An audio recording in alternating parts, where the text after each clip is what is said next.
নমস্কার বন্ধুরা, অ্যাভি নিউজে স্বাগত জানাচ্ছি। সাথে রয়েছে আমি অভিজিৎ। আপনারা দেখছেন অ্যাভি নিউজ।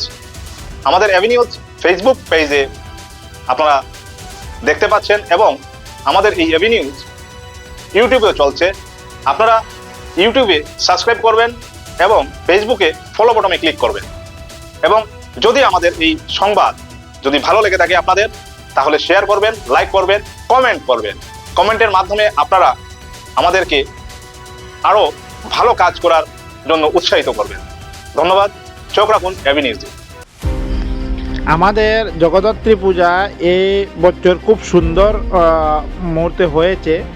আর আমাদের কমিটির শানুদেব কিছু বলতে চাচ্ছেন, একটু বলার জন্য ওনাকে অনুরোধ করছি। নমস্কার। এবার আমাদের 15তম জগদ্ধাত্রী পূজা উপলক্ষে সবাইকে জানাই জগদ্ধাত্রী পূজার আন্তরিক শুভেচ্ছা। এই বছর আমাদের 15তম বর্ষ এবং আগামী যে 14 বছর পূজা হয়েছে আমাদের অন্য জায়গায় হয়েছে, এবং এই বছর আমাদের যে জগদ্ধাত্রী পূজা হয়েছে এটা পার্মানেন্ট জায়গা। আমরা পার্মানেন্ট জায়গায় একটা নিয়েছি আমাদের কমিটির থেকে, এবং এই বছর আমাদের জগদ্ধাত্রী পূজার বাজেট 1 লক্ষ টাকা। আমাদের গ্রাম অঞ্চল হিসাবে 1 লক্ষ টাকা অনেক বেশি। তো এবং সবাই আমাদেরকে সাহায্য করেছে, অনেক সুন্দর সাংস্কৃতিক অনুষ্ঠান এবং নৃত্য আলতি সব হয়েছে। আর জগদ্ধাত্রীর উপলক্ষে আজ আমাদের লাস্ট মিটিং হয়েছে, অনেক সুন্দর, সবাই সাহায্য করার জন্য। এবং আমাদের এখানে পূজা কমিটির প্রেসিডেন্ট আছে, কোষাধ্যক্ষ আছে, সেক্রেটারি সবাই আছে।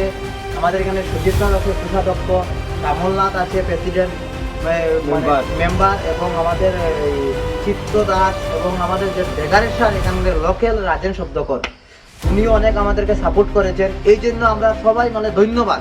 আগামীতে আমরা আরও আপনারা সবাই যে সাপোর্ট করেন, আমরা আরও সুন্দরভাবে পূজাটা করার চেষ্টা করবো। মার পূজা, কিন্তু আমরা এখানে চাই আমাদের সনাতন ধর্ম যেন না ডুবে। সনাতন ধর্ম বলি আমাদের সনাতন ধর্ম নিয়ম রেখে পূজাটা করতে চাই।